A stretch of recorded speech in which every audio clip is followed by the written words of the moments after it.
Welcome to the Blonde Runner podcast with Coach Laura Erickson, where she shares her healthy living tips as a running and triathlon coach and mother of 4. Hello. Hello. Hello again, I should say. We have a little connection. Yep.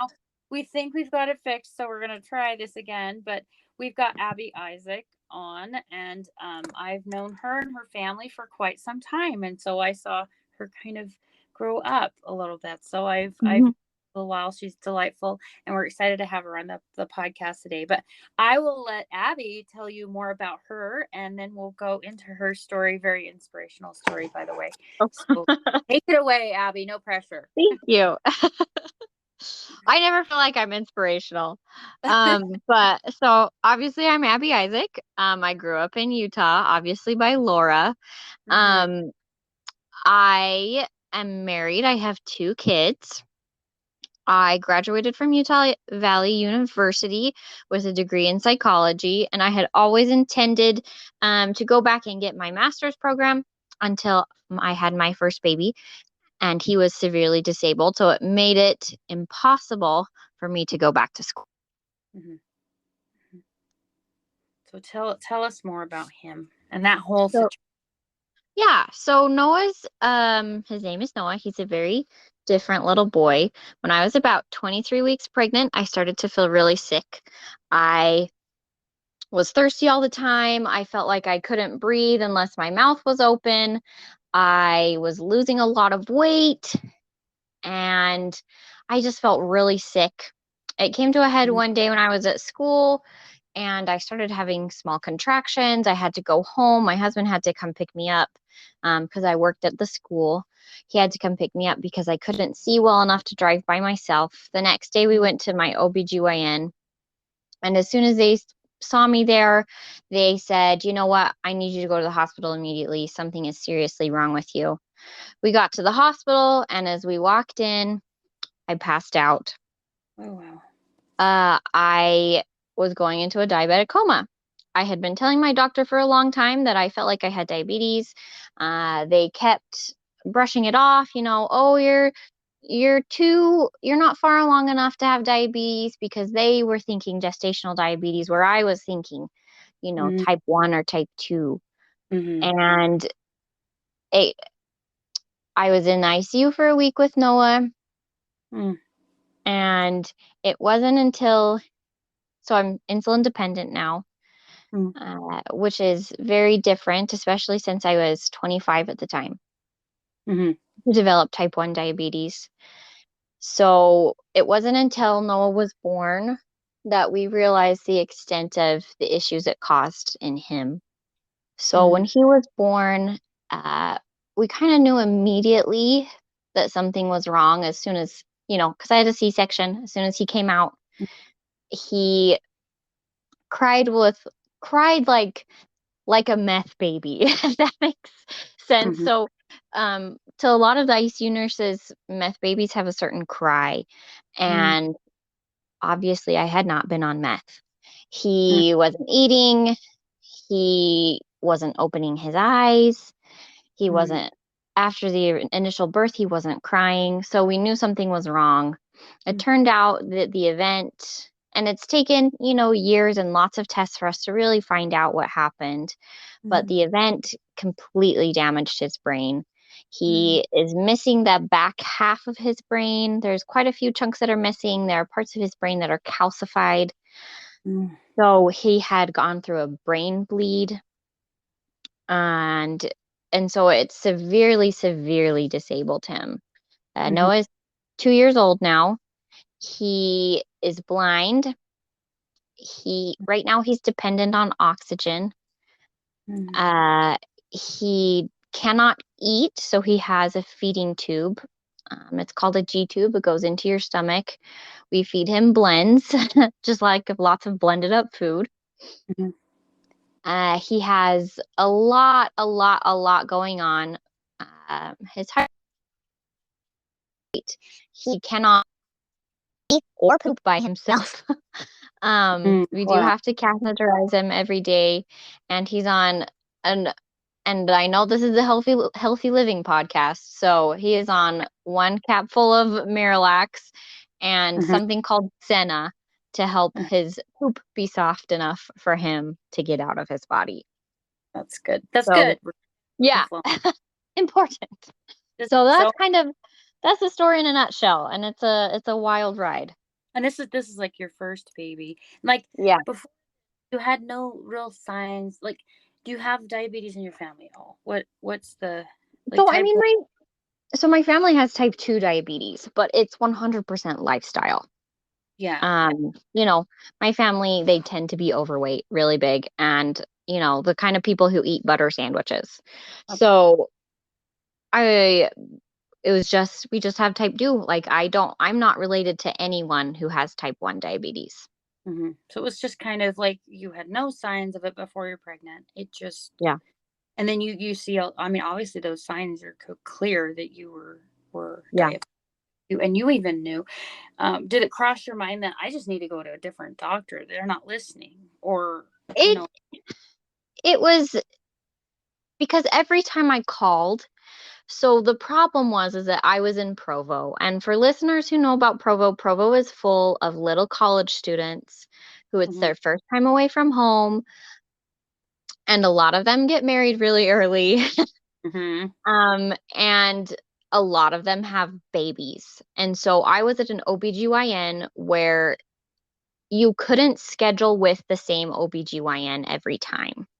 oh, okay. And so every time I saw someone new, they had a different reason that I was thirsty or that I was losing weight or that I was Mm, having a hard time breathing. And every time I called a nurse, it was a different nurse.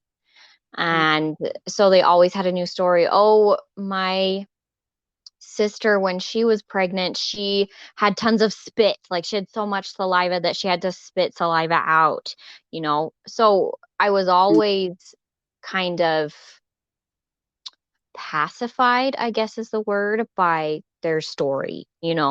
I I was get pacified by them saying, "Oh, you're just really sick. Some women lose weight when they're pregnant because they're eating healthier, or the baby's just taking more of your nutrients." Mhm. What?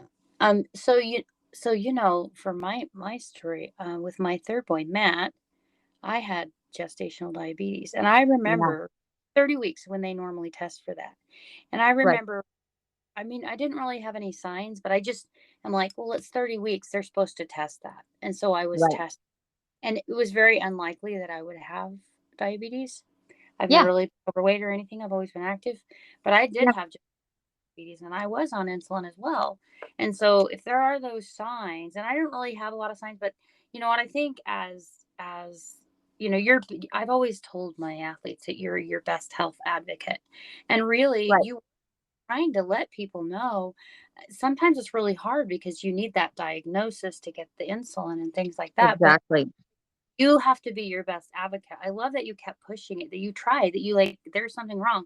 Because if you just denied it, and you might have been even longer and he'd have been even more damaged. Obviously, you had Yeah, that. So you'd probably ended up at the hospital that day. It was so high, like yeah, 500, crazy number. yeah, But I remember, I was gestational diabetic, but I did say, I remember going, aren't I supposed to be getting a test? Oh yeah, yeah. It's probably not a yeah. big deal, but I was kind of like, you know what? I just would rather be tested. My Right. dad's, my aunts, I have 7 aunts on my dad's side, and they Oh were wow. all type 2 too. And so there wasn't the type 1, but with my gestational, and I was high risk pregnancy myself, so my limited Yeah, activity and that combination, I had to be on insulin too. And it was really, really interesting when I was pregnant and going in for the stress tests I had to do, and how many other people had diabetes and how they had to be yeah. on a lot of insulin, and it was really hard to control.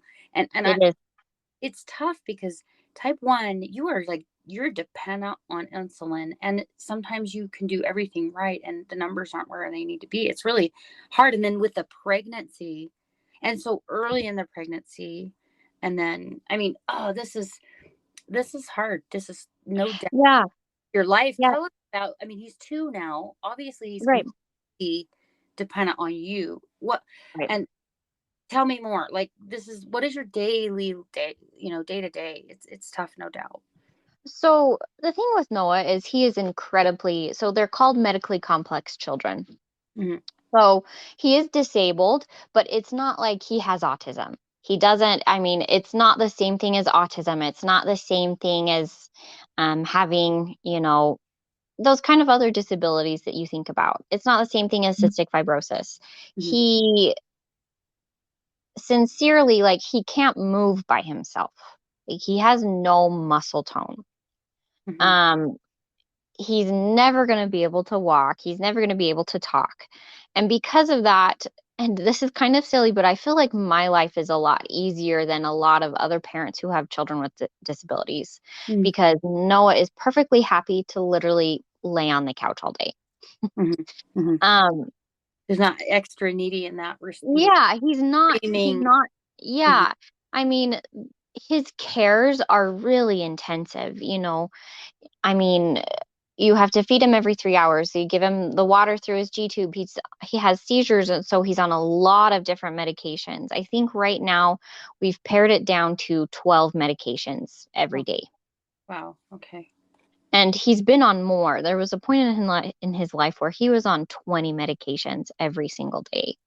Mhm. Um, and so that way, with his cares, it's very intensive. But because he is so low key, Yeah. it's pretty easy to take care of him. And I say this to a lot of people that Noah is really easy to take care of until he's not.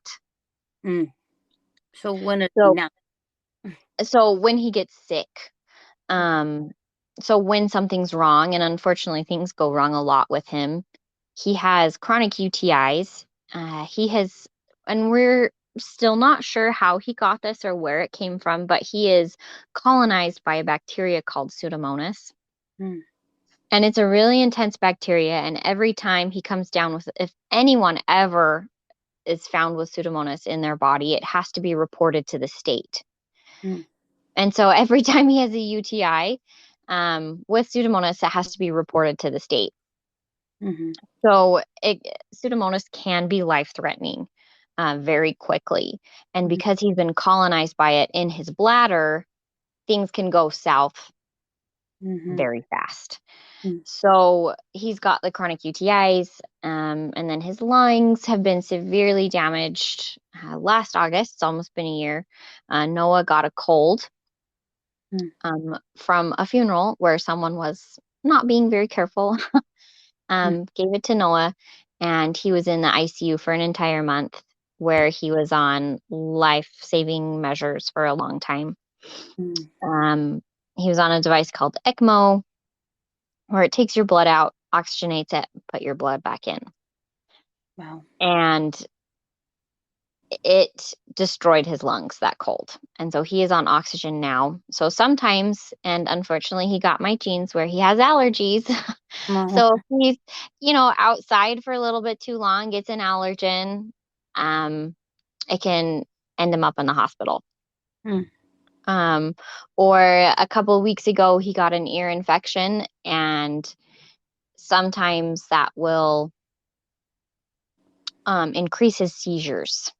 Mm. So he's ended up in the hospital with an ear infection because he had more than 20 seizures a day. Oh, so that's kind of a sign that something's going on. Yeah. So if his seizures increase, it means that something's wrong. He also his temperature is unstable. Mhm. So he cannot keep himself warm. Mm. And so we have to artificially keep him warm. Okay. And so when his temperature drops, like with most kids, they get a little bit of a fever when they have an ear infection or when they feel a little bit poorly. But with Noah, he goes hypothermic. Oh, it's not. Yeah, you have to monitor all that. Yeah. So we have to monitor his temperature pretty regularly. You know, he's just one of the funniest things a doctor has ever said to me was, I don't think Noah has ever read a medical textbook.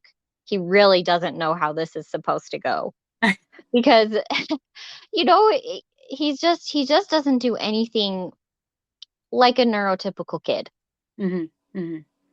So it's like he's like in a class of his own He completely. really is. Really He is really is. because he Yeah, doesn't to any of the other, obviously he doesn't have, his damage was as sustained differently than Right.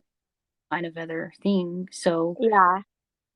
So I, what I went through is called diabetic ketoacidosis, and usually for children who go through diabetic ketoacidosis with their parent, they either die or they come out fine.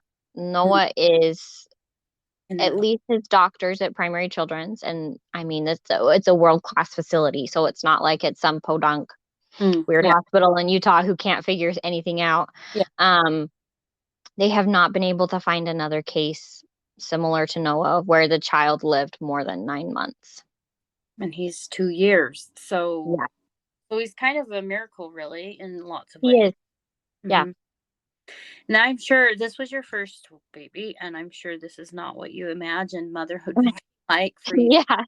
first time around. And then, there's an element of course, you're taking care of him and all this happening, but there's also this, you now have to take care of yourself in a different way too. Tell us about Right. like on diabetes. Like now you're living a different life. Not only are you taking care of a child that was damaged by diabetes, but also Yeah. you are having to take care of you. Tell us more about that. It's really hard. So one of the reasons when you first get diabetes, they keep you in the ICU for a while and they keep you in the hospital for about a week. And it's because you have to relearn how to live. Hmm. Yeah. And honestly, it was hard. I'm going to say that. It was super hard. It is an entire life change. Hmm. Um and I'm so grateful for my husband because I was a little bit of a needle phobe before I became a diabetic. And all of a sudden, I had to poke myself, not just to check my blood sugar, but to give myself insulin Hmm. more than 5 times a day, you Hmm. know? And I, so, I understand the yeah, beautiful skills. I like almost pass out every time. But yep. I say when I was gestational, I had to give myself a shot before bed, and it was easier to give myself a shot than have somebody give me a shot because I like felt like I had control over how I poked myself. So in a way, Yep. yeah, yeah. But it's no fun. No needle is ever going to be something I enjoy putting Oh, in. I'm just like, and like all of a sudden, I had to know what I was going to eat 15 minutes before I ate. There was no like, yeah. oh, let's just have this. Let's just have that. Like I had to know beforehand. I can't just like open the fridge anymore and be like, "Oh, I'm going to have I don't No, know, Greek yogurt for breakfast." Like I have to plan before I open the fridge, I'm going to have Greek yogurt carb, for breakfast. no carbs isn't everything, and then Yeah. figure out the units you need. It's just a whole different. Yeah, it's so different because I had known for 25 years a total freedom in eating. I had a food allergy, so of course there are things that I need to be careful, but I didn't realize before like non-diabetics have complete freedom over what they're eating. Hmm. And Yeah, for me, it just doesn't exist anymore. I yeah. love rice. Rice, I love eating rice. I love Asian food. I love it. Hmm. And I can't eat it very often because rice has so many carbohydrates. And it's something that I really had to learn is just because there's not sugar in it does not mean it doesn't have carbohydrates. Yeah. You realize how much is sugar is in everything. I remember when I was pregnant and we love Joy Luck and I love their sweet Yes. pork. Oh my gosh, it's so good. But I remember having as little as I could. But I'm like, you know how much sugar is in that sauce? Like my Right. sugar were a little high that day. Not horrible because I only had a smidgen. I swear I wanted so much more. I usually ate so much more. You Yeah. start realizing how many things sugar is in. Right. Everything. Rice, sweet Yeah. pork. And for me, it's like I've never liked bread. So that wasn't a problem with me. That's just a weird little thing that's I've never liked bread. But I one of the things that I love to eat are glass noodles. Oh, yeah. And they're actually very healthy for you.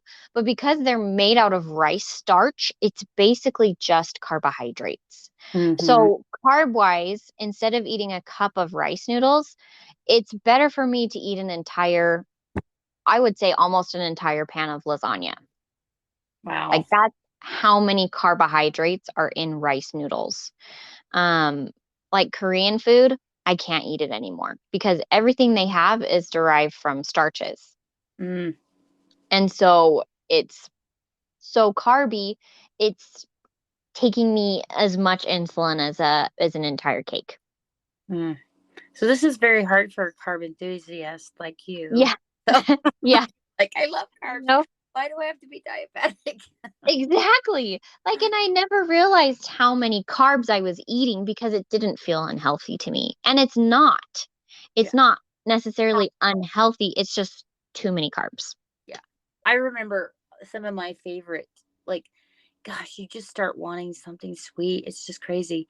But I Yeah. remember I would have some kind of berries like raspberries or strawberries and then sugar-free chocolate pudding together. And that was Yeah. like heaven. It was like you so appreciate the flavor, that sweetness, and Yeah.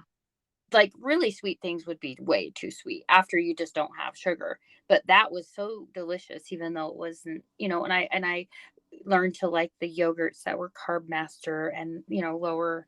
Like, what are some of your favorite treats, for being diabetic? So my big problem is I cannot handle sweeteners. Mm, your I body. cannot. It just tastes disgusting to me. Mm-hmm. Okay. So things that are like low in sugar, sugar-free, like sugar-free yogurt, it grosses me out so badly. Someone bought me when I became a diabetic. I we moved when Noah was born, we moved into a very wealthy ward Mm-hmm. because we were living in a basement apartment. And they were really sweet and they brought us stuff all the time because we all of a sudden they had people to take care of Uh-huh. because they were all really wealthy doctors and plastic surgeons and all of a sudden they had people to take care of and so they kept bringing me sugar-free food, the really expensive nice sugar-free food. Someone brought me, I can't remember, it's like erythritol Oh, and to bake with and I was so excited and I put it in my mouth and it came right back out. you're like, no, thank This you. is disgusting. Like I don't know what it is, but like I can't drink sugar-free anything unless it's like purposely like, oh, this is mashed potatoes. It doesn't have sugar in it. So I would rather not eat a thing and save the carbs. Yeah. You're picky about your carbs at this I'm point. super picky about my carbs. Like I'll look at something like for me, it's not worth it to eat a gross cookie. No, you've got only so many carbs in a You day. know, it's not I would rather save a carb Yeah. just because I don't want to eat something that's gross to me and then have to waste insulin on it. There's a lot of people that with sugar-free, like sorbitol and NutraSweet, all those. Yeah. A lot of people get gastric distress and can get. Yeah, I get that too. I tell a lot of my athletes, like, don't have that stuff before races or during races. That will cause gastric upset. Like, that can be a problem. So. Yeah. And I know it works for some people. I know some diabetics who are like, "Oh, it has saved me." Mm-hmm. But it's just so gross to me. Yeah. Less, you can have less of the real stuff, a lot Oh, less. yeah. But And hard, honestly, probably healthier anyway. yeah. And because of insulin, honestly, I can eat whatever I want. It's Mm-hmm. just not healthy for me too. You don't So want if I, too yeah, much. Yeah. yeah. So if I want to eat a piece of cake, I'm going to eat a piece of cake. Mm-hmm. But because of the diabetes, I have to be careful. Mm-hmm. And how? Okay, so and you have two children, not just Yeah, Noah. I I want do. you to tell us about your little cute girl, and now going into the next pregnancy, you had diabetes going into Right. that Yeah. different situation. Tell us about that. It so I have a little girl, Millie. She's 6 months old right now, and she is the opposite of everything her brother has ever been. Mm-hmm. When Noah was born, he was just so chill. Like he didn't roll over. Like we could honestly put him on the couch and walk away, and I would be totally comfortable with that. Like as an infant, I knew he wasn't going to go anywhere. And with her, almost immediately, she had to be caged in. Mm. Like in the womb, she kicked me so much that I had bruising on my Wow. uterus when she was born. She's a runner. Yeah, she is. She will not take naps because she cannot stop looking at things. Like she has baby FOMO. That's so cute. Like she constantly, like yesterday we were at my in-laws, she would not take a nap, even though she was 3 hours late because she could hear people upstairs She's like, there's something going on. playing. Okay. So she's the opposite. She's a voracious eater, so everything opposite of Noah. Mhm. Her pregnancy was really hard. Even with Noah, it was life-threatening. I could have died several times. But with her, it was really, really hard because with Noah, it was you have to eat this way or you and your baby are going to die, Mhm. you know?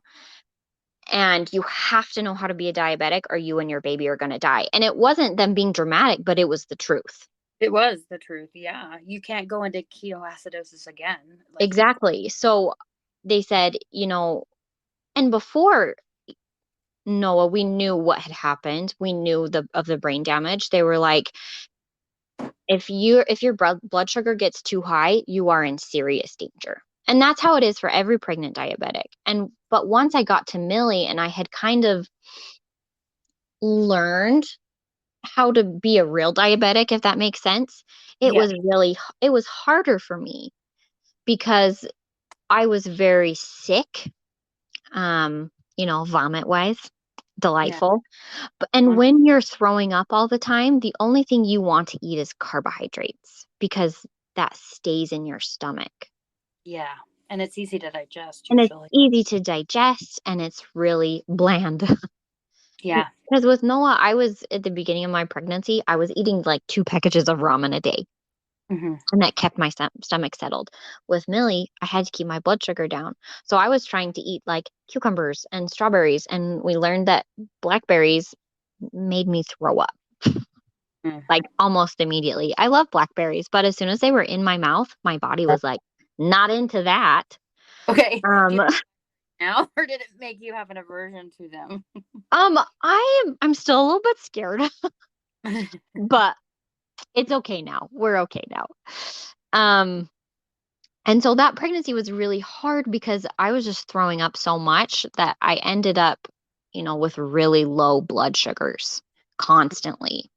Mhm. Um, and so that was really hard because I had to eat to make up for the amount I was throwing up. Yeah. And And so I didn't want to eat, but I had to eat. I how do you had even to drink syrup. how track it when it's coming back up? It's like, did I count those carbs or not? Because Exactly. it's like Exactly. crack. And Oh, I ended up in the ER because of it, because I couldn't keep anything down. And so my blood sugar would get so dangerously low that everything I was trying to eat to keep my blood sugar up was coming back out. well, how far along were you when you were feeling this sick? Was this like the first Oh, trimester? immediately. Immediately. Like as soon as I took that pregnancy test, like 2 days later, I was throwing up. Mm. And so I was on a lot of different medications to kind of like keep my food down, but it was absolutely wild. And near the end, my pelvis wasn't opening up right. Uh-huh. And so I was on bed rest and I couldn't walk and her little bum came through my pelvis. Ugh. Ow. And so I couldn't walk. I mean, it was just a really hard pregnancy. And You're it's like, always surprising to people because the last one I almost died. uh-huh. But this one was hard because like I was so sick. Like we moved in with my parents Uh, because I could not take care of myself or my baby. yeah. This is on top of, I mean, this is already on top of Noah. Already Mhm. the demands there. diabetic, you're sick. And a lot of people get sick and throw up, but it's very different when you're diabetic, of course, the low blood sugar. But Yeah. not only that, but you're also having Noah. And I'm sure in the back of your mind, I know for me, after I lost my first, the Samantha, the next time around, Yeah. I pressed to the max that something was going to happen to that baby. No doubt you were like, I do not want this little girl to have, you know, Yeah. again. I'm sure that was on your mind, was it? It is. It is. And the biggest problem with Noah is that we cannot prove that it was the diabetic ketoacidosis that hurt his brain. Hmm. There's always a chance that it's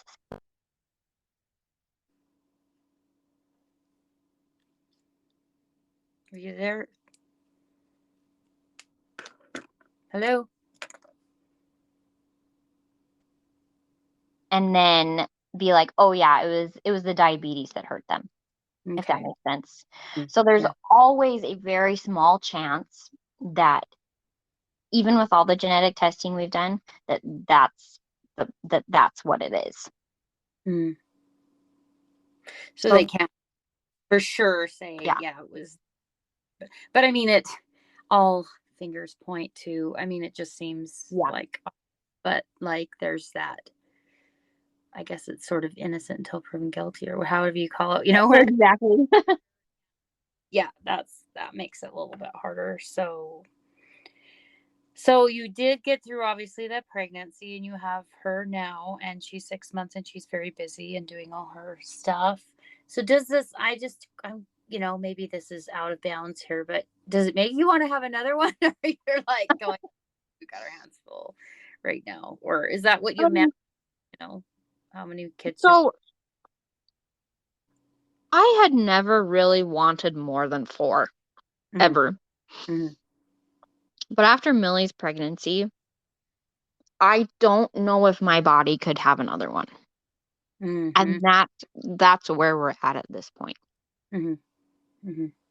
It's not like you don't have your hands full right now.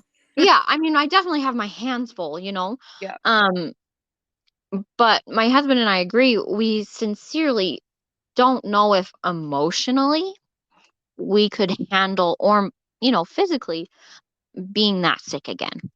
Yeah. That was a lot on top of what you're already. Yeah. Like, Yeah. so tell me about how your husband has handled all this. How has he been able to support and this guy? Mm, yeah. Luckily for him, he's had really understanding employers.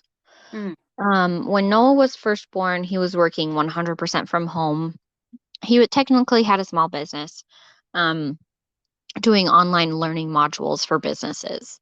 And mhm, so it was really great because he really could do his job anywhere. mhm, Right now, he works as an epidemiologist for the Utah Department of Health in their Indian and Alaska Native Affairs Department, which okay. is a mouthful. And Mhm, his boss is also very understanding. The Utah Department of Health is very understanding of working from home, especially with the coronavirus, mhm. um, because it's the Utah Department of Health and none of them want to get sick. Yeah. um, and so he's been able to work from home or honestly work from the hospital to help out a lot. Mhm. And so that's how he's been able to, you know, get us money. Good. Um, And he can help and he can be there, which is yeah, like really, yeah, really, so hopefully it was somewhat of a blessing in a way. yeah. It actually has been strangely a huge blessing for our family because it's helped people be like, oh, yeah, people can totally work from home, Yeah. Yeah. you That know? was an opportunity before, but people are much more flexible on that now. Yeah, like he's had like really serious meetings like in a hospital bathroom Hmm. with Noah, because Noah's, in the hospital with another UTI. Somebody needs to be there, or, I'm homesick or I'm taking a break. Well, we're having a meeting in the bathroom Hmm. over Zoom. Whatever works. And that Yep. great though that, and then, he's been able to handle that and support you still. Yeah, there's definitely been a lot of therapy going on for both of us. But Okay. yeah, Therapy, the therapist. Well, you obviously were getting and maybe that's something, I know it always makes me sad when people have dreams and then and sometimes we have to shelf those dreams of, Right. maybe like psychology, like you have, and maybe being a therapist. But I guess I just have a hard time having people say that they'll never get back there because, you know, before working as a coach and stuff, I was in HR for a while. I actually have always coached, but like Yeah. a lot of people change their jobs many times, like major Right. so I always think, that's still something, as a mom, we of course, got to do mom things, but there's always that, there's Abbie in there that's going to want to be you. And maybe there's opportunity Right. still come. Maybe that's not like something you can ever do again. It's just not feasible right now, but it's certainly Yes. you might be able to do in the future, which I think is good to know. Like, your dreams are still there and you're still, how do you maintain, I guess, you in all of this? I mean, I know when you take on the mother hat, sometimes it's hard to think about yourself at all. And when you have Yeah. two, little ones and one with special needs, how do you find time for you? It can be really difficult. Yeah. And it's something that my husband and I have just barely gotten back into. They're kind of, and it's a problem with a lot of parents of disabled kids, is there's just like, by the time you're done with your kid for the day or you get a break, you Mhm. want to sleep.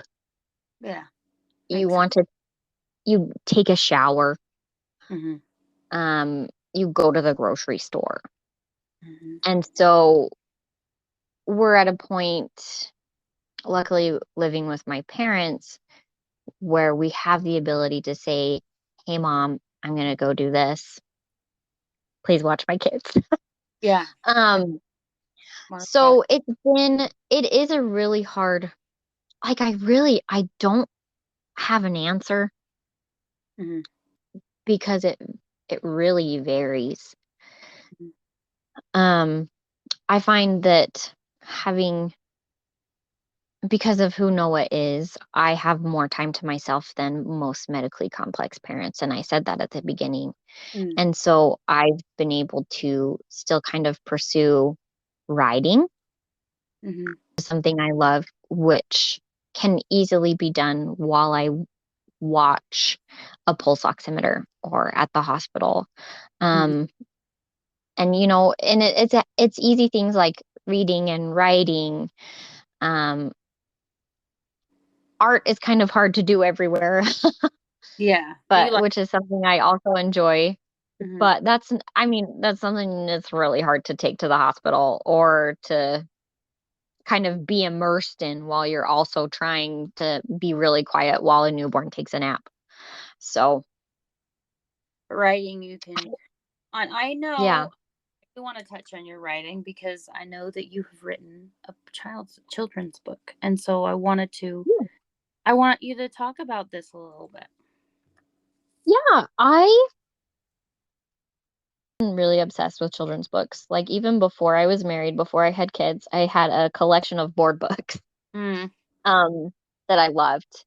And I'd always wanted to be a writer, but I had always wanted to write adult, Mm-hmm. if that makes sense. Like, I was really like a novel, not adult books. That makes it sound naughty, but it's not. You know, you know. Yeah. Um, but I went I have to tell the whole story. I'm sorry. Okay. When we lived in a place called Farmington, and there's a place that has this really nice trail that's upkept by the local amusement park. Mm-hmm. um and we went there often, and there's lots of kids there. There's a Mm-hmm. lot of kids on Farmington Trail. And we would find, at the time, Noah had a nasal gastric tube, which is a big yellow out of your nose, and that's how he ate. Mm-hmm. And we would find that kids would stare at him, and that seems totally normal to me. Like, there's a big yellow tube coming out of that kid's nose. What's wrong with him? Like, Mm-hmm. that's what a kid is going to think. They don't see that often. And often kids would say, Mom, there's something in that baby's nose. And the parent would look. Don't talk to him, like, leave him alone. Mm-hmm. And I always wanted to say, it's okay for you to ask. I'm more than happy to interact with you. I Yeah. want you to ask. I want you to be interested in Noah. And I went on a mission to find books that would help children understand kids with disabilities. Because as a child, I didn't have those kinds of things. There were no books on kids with disabilities. The only disabled kids I interacted with were the ones that were at my elementary school, but none of them were medically complex. Mm-hmm. And I found this very niche literature book disabilities was not good. Yeah. The bulk of those books pressing or just straight up listicles of the kinds of things this child had. Like, there are so many books, but they're all like, oh, this person is in a wheelchair, be nice to this person because they're a person too. Or so and so didn't make any friends at school because they have a limb difference. It's very sad. Or like, here, this is so and so. They have this disease. This is what they do with this disease. They still go to school. And that's not what I wanted for my child. And so I had the idea to write It's Okay to Ask, which is my book. Okay. I was gonna ask, what was it called? It's Okay to Ask. That's what it's called. It's Okay to Ask. And it talks about how to do it in a fun, silly way. That it's okay to interact with people with disabilities. Now, not everyone with disabilities to them. What's your tube doing? You know, a lot of people. Yeah, you know, it's a little bit abrasive, but I wanted there to be a book that could help kids say, oh, look, I saw this in the park in a wheelchair, and instead of avoiding them, I played with them. I like it. And that's what I couldn't find in the literature that's out there now. I like that. It's welcoming. You know, it's don't be afraid of. I think people tend, you know, there is staring, and I know I've caught my, you know, when you don't know what's going on. And I'm always, absolutely. I'm curious to know the story, but you also don't want to cause them to have a meltdown, or, you know, I think there's a need for understanding like how to interact, and it's okay. Getting permission to interact is great from, you know, I remember after I lost my baby girl and I went back to work and how many people avoided me. Right. And like appreciated people that didn't. They come up to me and they say, I don't know what to say, but I just want to give you a hug, you know? And I think it's the same kind of thing when it's the unknown or we don't know or it's so emotional, you know, it's okay to come and say, you know, it interact. And I like that you're inviting that. Maybe, you know, maybe it can educate them on how to interact so that they're not being left out. That's the worst, just like people looking and then avoiding completely. Like exactly. Kind of like yeah. I mean, and understand, especially with Noah, it's really intimidating because he's in this big wheelchair. He looks like he's asleep all the time. He's blind, so he doesn't really open his eyes. And he's got tubes sticking out of him. That's really, as a child, I would have been afraid of that kid. But I've found that through education, people are way more open to interacting with him or with disabilities in general. I have a niece, and she was, how old is she? She's 5. She was 3 when Noah was born. And she knows Noah. She knows all of his tubes. She has no problem interacting with Noah at all. taught her, like, oh, this is the point where she tube feeds a lot of her stuffed animals. Oh, I think that's so cute. Yeah, like she has like syringes and all that kind of stuff. And her put like a little G tube onto animals, and that's what she does. Like she tube feeds her animals. Oh my gosh, it's cute. Oh Yeah, my God. she's adorable. And she has a little brother who was born Noah, and so like this is Noah to him, And so Henry, the little boy, will come up to Noah and he'll just like, he knows he's blind, but he'll put things right on his face Mm-hmm. so Noah can play with it. And then he'll pick up his hand. And this kid is 2 years old, Mm. And just through education and understanding, it's so much easier for children and for adults, to be honest, to interact with kids like Noah or kids with disabilities in general. Mm-hmm. I love that. I think that's the key. It really is educating them and just making it clear that it's okay. I like that. You made a statement. I remember when we were in church and you were like, we love people and we love interacting, but we just have to be careful with germs. And I like that because it was like, Yeah. don't avoid us because you've got your mask on and people don't have masks on too much anymore, but you do for a very good reason. Right. But I liked that because it was like, you know what, it is okay to interact with us. We just have to keep our masks on. So just, it's okay. Yeah. And I understand why. I think part of that, people are more able to react or interact when they understand. And I think when we don't understand, we tend to, avoid. And so I think that's good. How cute is that little girl to put a G-tube? I mean, oh my gosh. She's adorable. You got I can't handle her sometimes. She's so cute. She's adorable. That is really cute. Well, I love one of your posts that you made recently, and so I wanted to. The image that you posted with it, it says the purpose of inclusivity is to be inclusive. Now, do you remember which post I'm talking about? Yes. Yes, Okay. I do. I will let you talk. I can read it verbatim, but I want you to tell me in your words what that was all about. So gather my thoughts for a second because there's a lot of them coming out. So Gerber, the baby food company, and also clothes, just the baby company. They choose a new Gerber baby every year. So you enter the contest, like, look how cute my kid is. And they're like, that one, And for a couple of years, they've been purposefully choosing kids with differences. A while ago, I honestly can't remember how many years, I wish I knew, they chose someone with Down syndrome.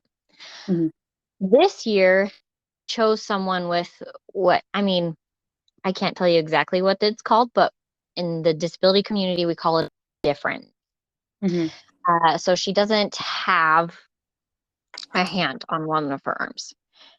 And they had made a big on the Today Show because the original Gerber baby, with like the really cute round face and all that kind of stuff, she passed away not too long ago. And so they created a story and was like, oh, this is the Gerber baby this on the show. And her parents, and they talked about the Gerber baby and how the original Gerber baby, how long she lived and the blessing it was in her life because she got to meet every single Gerber baby after her. And my mother and I were like, oh, how cute is this? Look at this little baby. And we got down to the comments and people were upset about it. They were upset that Gerber had chosen someone with a difference. And it was in the vein of like, you're just choosing someone different so that you can good people. You're just choosing a kid with a disability because you want to be seen as a company that accepts disabilities. And that was absolutely because that is exactly what they're doing. And that's not a bad thing, though. It's not a bad thing. It's not a bad someone to say we need to be inclusive. our next Gerber baby is going to be someone with a limb difference. Or, you know what? We're not being inclusive. We're going to choose someone with Down syndrome. And that's kind of where my post came from, was like, people aren't inclusive usually by nature. It's something that has to be chosen, and it's something that has to be taught. And because it's educational thing. I like that they chose that, because like, how many people are now going to understand limb differences or have more understanding or ability to be kind when they understand it? Again, it's that education, Right. I like that I like this part that you said. The point of inclusivity is to be inclusive. Inclusiveness is purposeful. We're not out here accidentally being inclusive. I think about it every day. What can I do to include Noah? What can I do to raise Millie to be inclusive? I just love it. It is purposeful living, because I think part of living is not just, my husband always likes to say, or he said this before, is dead fish go with the flow. And I'm like, yeah, that's true. You set your sails That's so great. and decide where you're going. And too many people just go with the flow when it needs to be purposeful. It needs to be intentional. And if we live intentionally, we do a lot better. And I love that post. That really struck me, because I think we can choose to be inclusive. We can choose to say, hey, I can try to understand Noah and not be afraid to ask questions. So what's the tube for? I mean, it can be a way that can be not, it may not be comfortable.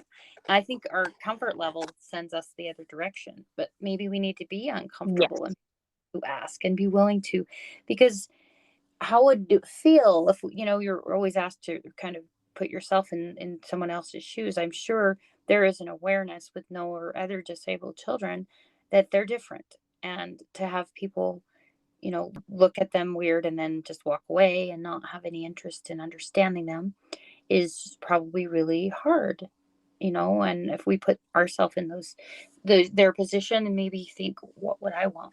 How would I want to be treated? I think it would be nice to say, have someone interested in what's going on, with me.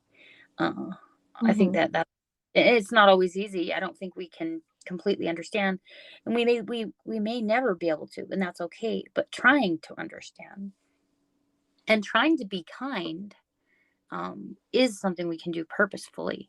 We can do it on purpose. Exactly. I like that. I like that. I think that's kind of the essence of what your book will. I'm excited to read your book when it comes out. When do you have a timeline?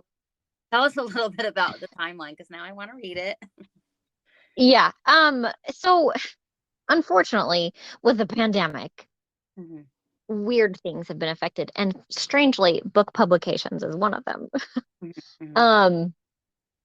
So originally the timeline, it would be released October. Okay. Now that is being pushed all the way back to January. Okay. So wild times in the book publication business. So luckily I have chosen a hybrid publisher. The books are mine, and I'm going to have books in hand for myself pretty soon here. It depends on how the publishing goes. Okay. And so I'll have books in hand before they're released to places like Amazon and Noble and all that kind of stuff. So hopefully the book will be sent to the publisher by next week, and then they will start working on actually printing it. Nice. But so people that are interested, I mean, we'll put your handle below and they can connect with you, and then maybe you can, we'll keep them informed, and I can certainly let people know too when that is available. But I think that will be really a great thing to have, for people to have that resource and be willing to engage and ask questions and get involved. It's okay to ask. I like that a lot. I'm excited to read it or see it. I definitely have to let me know when you have it. Look at it. But I really, really appreciate you sharing your story. And I think, we'll definitely have to do another follow up and see how you're doing. And I think this see your story. You have a unique story that, you know, there are probably other diabetics out there that, you know, maybe they're wanting to get pregnant, or maybe there's questions or things like that that they can, you know, learn from what you've went through. Yeah. And you probably think about how it might have been different if you would have known that before, you know, and Oh, how yes. for you. But I know with my situation, I now understand, you know, I understand things differently in areas, and I can really relate to people that I may never have related to before, my experiences. Yeah. So, I mean, there's in hard situations, I think there's always something good to come out of it, but it's a hard thing. We would never choose to go, but it seems to happen to us, and you seem to manage well. And one thing I always love about you, Abbie, is you do really have a good sense of humor. You really are funny. And I think that is, you know, I know we didn't touch on that too much in this episode, but I think that you have to look at it in a way that's like, you have to learn to laugh about some things because they're sort of out of your control anyway. But like, if you're not going to laugh, you're going to cry, right? So yeah. Yeah, I would say that's probably a way that you cope a little bit, but I really appreciate you. Yeah, I appreciate your time. And yes, we'll have to revisit this. Let me know when your book comes out. And I'm sure there's lots of people listening in that would love to get to, you know, get that book in their Yeah. hands as well. So for now, the best I can tell those people is follow my book Instagram, which is books by _ Abbie, Abbie. And I know that you said you would put the link on there, but I really wish I had some answers. Like, until it's printed, there's no pre-orders, there's no way to buy it. So and I know you just started it's that kind account. of a mess. We'll plug that below, and then they can follow you there and then keep up on anything. And I know you did have a blog for a little while. I'm not sure if you keep that going, but that might be, you know, good for them to check out too. But Yeah, anyway, I so appreciate your time, and yeah, we'll definitely be in touch. And thank you again for sharing your story. of course. Welcome. Okay, we'll talk to you later. Bye. Bye bye.